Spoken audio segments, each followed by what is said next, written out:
तो अपरिमेय संख्याएँ क्या होती है? परिमेय संख्या और अपरिमेय संख्या के बारे में हमने जानकारी ली और उसमें कुछ महत्वपूर्ण सवालों को भी हल किया। जैसे हम ये सवाल पूछ लेती है कि सिद्ध कीजिए 2 - √5 अपरिमेय संख्या है, या √5 अपरिमेय संख्या है, या √2, √3 ये सब अपरिमेय संख्या है। मतलब इस टाइप के सवाल को हमने सिद्ध किए हैं पिछली वीडियो में। तो जैसा कि आज हम उसी से रिलेटेड कुछ और टॉपिक बताऊंगा जिसमें आप लोगों को परिमेय संख्या से रिलेटेड पढ़ना होगा। तो अब चलिए आप फटाफट सेशन को चालू करने से पहले आप शेयर कर दीजिए और एक बार ध्यान दीजिएगा, लाइक करना मत भूलिएगा। ओके फ्रेंड, तो देखिए आप आज आपको कौन सी टॉपिक पढ़ाने जा रहे हैं, उसी परिमेय संख्या से रिलेटेड आपको टॉपिक पढ़ाएंगे।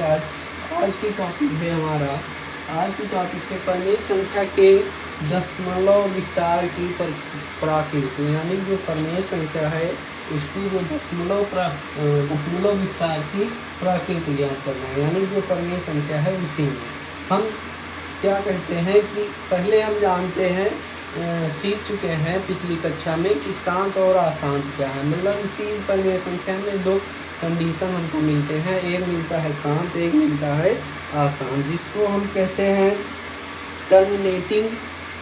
शांत को कहते हैं टर्मिनेटिंग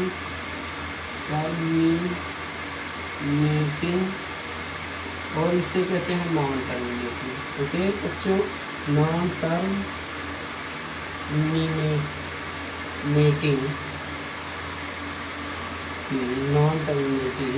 अब हम इसमें ध्यान देंगे, अगर हम पिछली कक्षा में पढ़े हैं बच्चों कि जो शांत होती है, जो शांत की प्रवृत्ति होती है, उसमें हमने क्या पढ़ा है कि जब हम किसी संख्या को किसी दूसरी संख्या से डिवाइड करते हैं तो हमारा दशमलव के बाद वो ही संख्या की पुनरावृत्ति होती है, यानी कोई संख्या कंटिन्यू आती रहती है, वो उसका अंत नहीं होता, यानी कि वो ऐसे प्रोसेस चलता रहेगा, कभी हमारा वो कटेगा नहीं, यानी कि हर एक कंडीशन में हमारा शेषफल बचता जाएगा दशमलव के बाद। तो उसको हम क्या कहते हैं, शांत कहते हैं, सॉरी अशांत कहते हैं। अगर हमारा वही दशमलव के बाद संख्या अनंत तक ना जाकर किसी भी ऐसी संख्या पर या किसी ऐसी पॉइंट पर वो कैंसिल हो जाए, यानी कि हमारा जो शेषफल है वो 0 हो जाए, तो उसे हम क्या कहते हैं, शांत कहते हैं।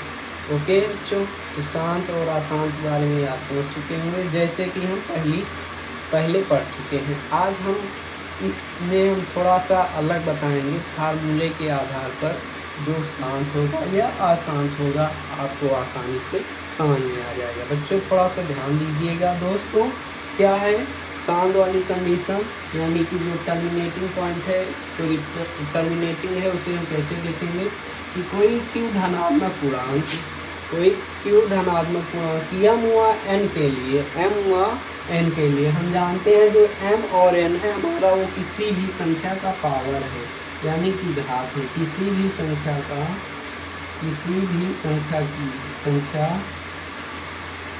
पावर है, यानी कि घात है बच्चों, ठीक m और n। तो क्या है, q धनात्मक पूर्णांक m व n के लिए 2 की पावर m व 5 की पावर n के रूप में हो, यानी कि जो 2 की पावर m है और m की पावर n है उस रूप में हो, तो जो हमारा x का मान होगा वो शांत होगा।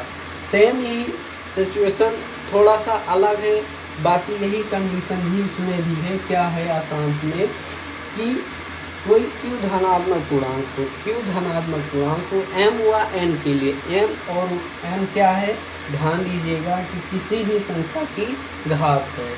m व n के लिए 2 की पावर m गुणे 5 की पावर n के रूप में ना हो तो x का मान हमारा अशांत होगा। देखिए बच्चों, ये हमारी क्या थी, कंडीशन थी।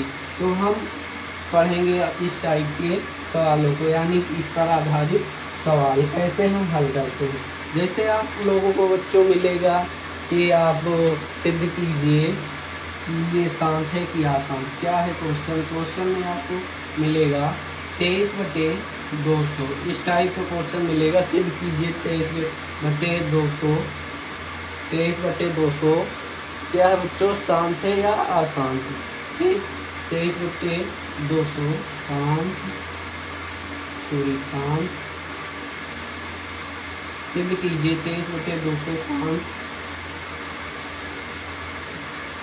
है, शांत प्रमेय है, सिद्ध करना है। इसी को सिद्ध कीजिए कि 23/200 शांत प्रमेय है। तो इसमें हम क्या करते हैं, जो हमारा हल होता है, क्या होता है, जो हमारा हल होता है उसका हम क्या करेंगे बच्चों, फैक्टर करेंगे। अगर हम फैक्टर करेंगे तभी हमारा ये मालूम होगा कि 2m गुणे 5m ये बन रहा है। अगर हम फैक्टर नहीं करेंगे तो हमको ये मालूम नहीं होगा। तो हम क्या करेंगे बच्चों, 200 का फैक्टर करेंगे। यहाँ हम फैक्टर कर रहे हैं, 2 से हम इसे डिवाइड करेंगे तो हमारा 100 आएगा, 50 होगा, यहाँ पर क्या होगा 25 होगा, और यहाँ 5 से करेंगे तो 5 होगा, हमारा क्या होगा 1 होगा। अब ध्यान दीजिएगा बच्चों, ये जब हम इसमें देखेंगे हमारा 2 कितनी बार है, 1 2 3, 2 कितनी बार है 3, तो हम यहीं पर इसको लिखेंगे 2 की पावर 3, और 5 को देखेंगे तो 1 2, यानी कि 5 की पावर 2, यानी जितनी बार जो संख्या रहेगी उसको उतनी ही पावर लिख देंगे। ओके बच्चों, यानी कि पावर लगाएंगे, ध्यान दीजिएगा। तो यहाँ हमारा क्या हो जाएगा बच्चों, 23/200 को हम अगला स्टेप में क्या लिखेंगे, 23/200 को हम क्या लिखते हैं, 2 की पावर 3 गुणे 5 की पावर 2, यानी कि 2 की पावर 3 गुणे 5 की पावर 2। अब हम ध्यान देंगे, जो ये हमारी संख्या है ये अभाज्य गुणनखंड हो रहा है किसका, 200। इसका अभाज्य गुणनखंड, अभाज्य गुणनखंड, इसका अभाज्य गुणनखंड क्या कर रहा है बच्चों, ध्यान दीजिएगा, क्या कर रहा है, 2 की पावर m गुणे 5 की पावर n के रूप में है, यानी कि इस कंडीशन को क्या कर रहा है, ये फॉलो कर रहा है।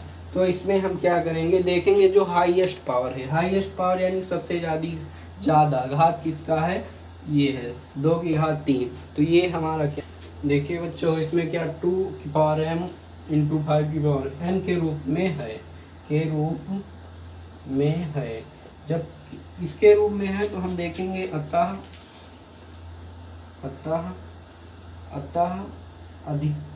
शांत प्रसार है, और होगा या है, क्योंकि अधिकतम घात ठीक, अधिकतम घात 3 है, यानी कि जो अधिकतम घात है हमारी वो कितनी है बच्चों, 3 है।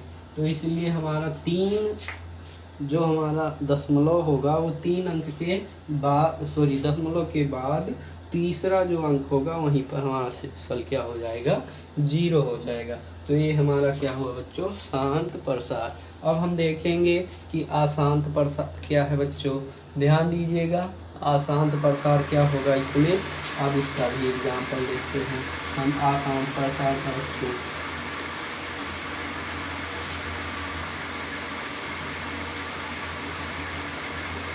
अब आसान प्रसार में हम देखेंगे बच्चों, क्या देखेंगे आसान प्रसार में कि 17/625 क्वेश्चन हमारा क्या है, 17/625 क्या है, परमीय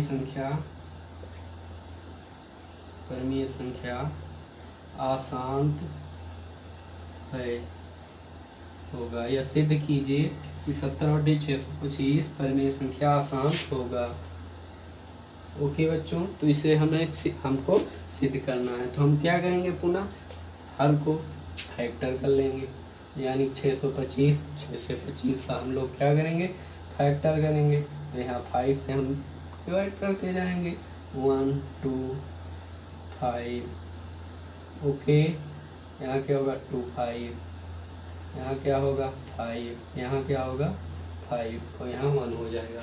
अब यहाँ पर हम लोग ध्यान देंगे, क्या ध्यान देंगे कि 1 2 3 4 यानी कि 5 की पावर 4, 5 की पावर 4 इस टाइप का हमारा जनरेट होगा, यानी कि बनेगा। यानी कि हम यहाँ बात करेंगे 17 सॉरी सॉल्यूशन में हम देखेंगे, जब सॉल्व करेंगे तो 17/625 इक्वल टू 17/625 का फैक्टर करेंगे तो क्या आएगा 5 × 5 × 5 4 टाइम होगा।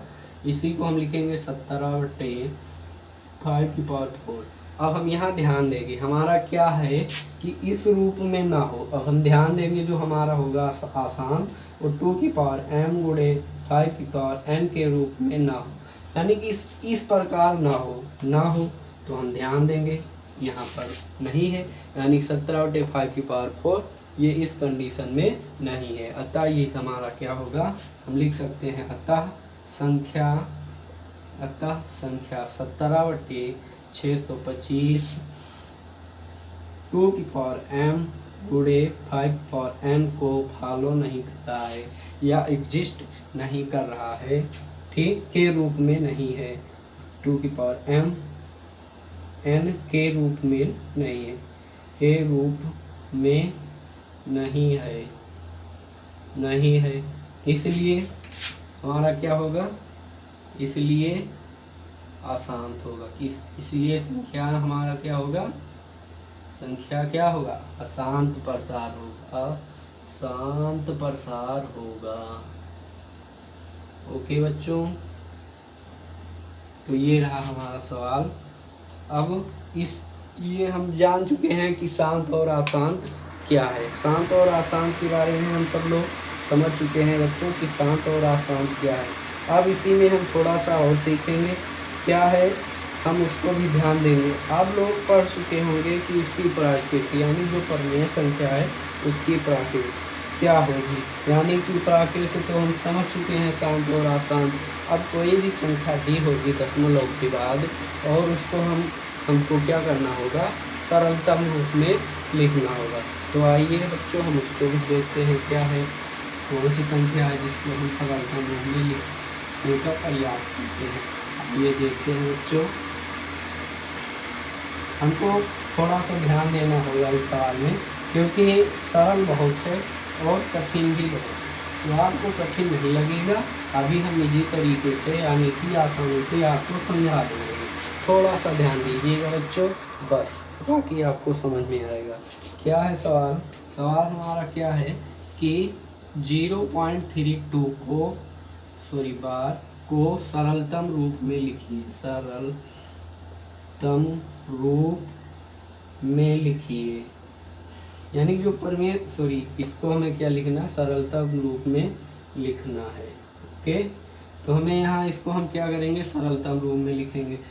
अब हमको ध्यान देना होगा कि जो इस पर 22 यानी जो दशमलव के बाद जो संख्या है उस पर कोई चिन्ह लगा हुआ है, उस चिन्ह को हम क्या कहते हैं, बार कहते हैं। उस चिन्ह का मतलब क्या होता है कि जिस चिन्ह पर वो लगा रहता है यानी बार लगा होता है, उस संख्या की पुनरावृत्ति होती है। कब तक होती है, अनंत तक होती है। तो हम उस संख्या की पुनरावृत्ति करते हैं।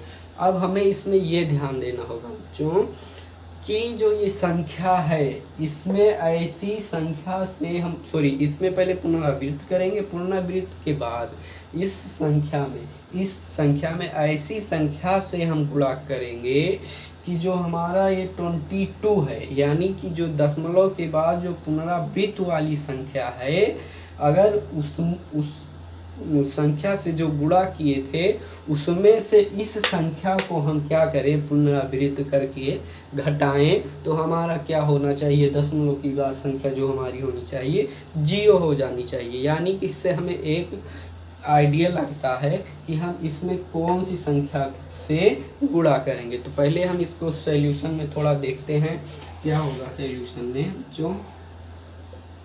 सॉल्यूशन में क्या होगा, हम यहीं पर क्या करेंगे बच्चों, ध्यान दीजिएगा। माना, इसे हम मानेंगे, क्या मानेंगे, माना x बराबर 0.32।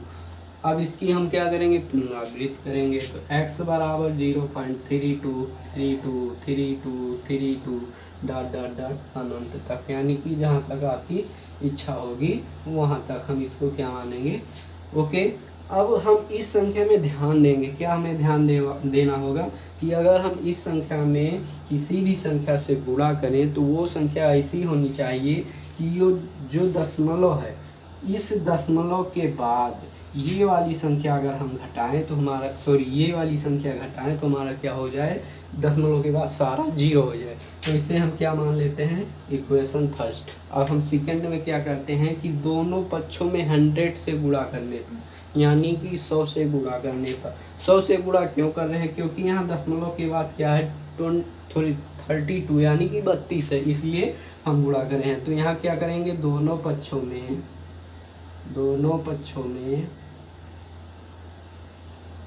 100 से गुणा करने पर।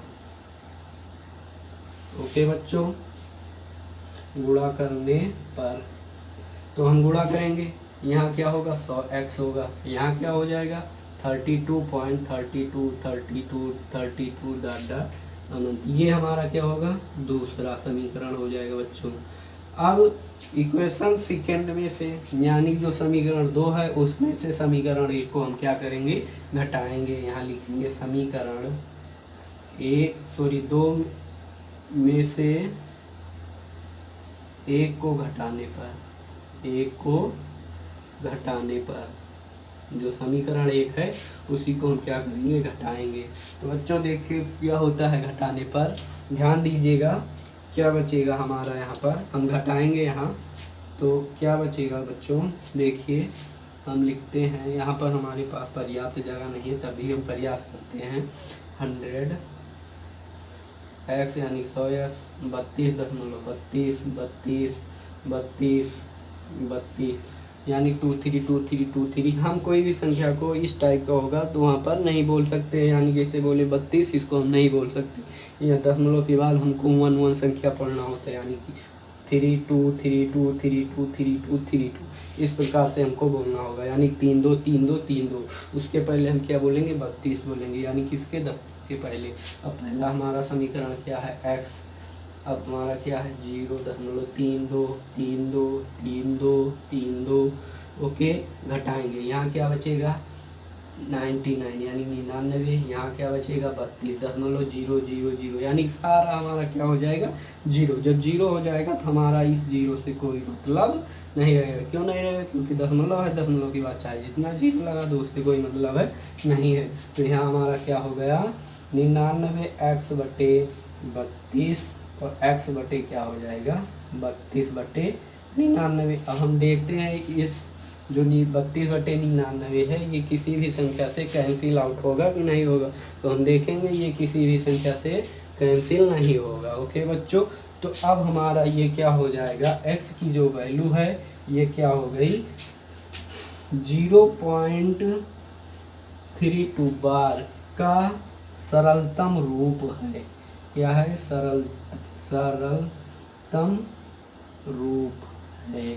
कौन सा रूप है, सरलतम रूप। क्या है सरलतम रूप 32/99 है बच्चों। ओके बच्चों, देखिए बच्चों ये हो गया 32/99, किसका सरलतम रूप है 0.32 यानी जो बार लगा है उसका सरलतम रूप है। तो ध्यान दीजिएगा बच्चों, अब ये सवाल आप लोग अच्छे से समझ लीजिएगा। अगर कोई भी स्टेप या कोई भी लाइन आपको समझ में नहीं आया होगा तो आप कमेंट ज़रूर करके पूछिएगा। ओके बच्चों, ताकि मैं आपको इस पर अगली वीडियो पुनः बनाकर आपके पास पहुंचा सकूं। ओके बच्चों, कमेंट ज़रूर करिएगा, शेयर करिए, लाइक करिए और चैनल को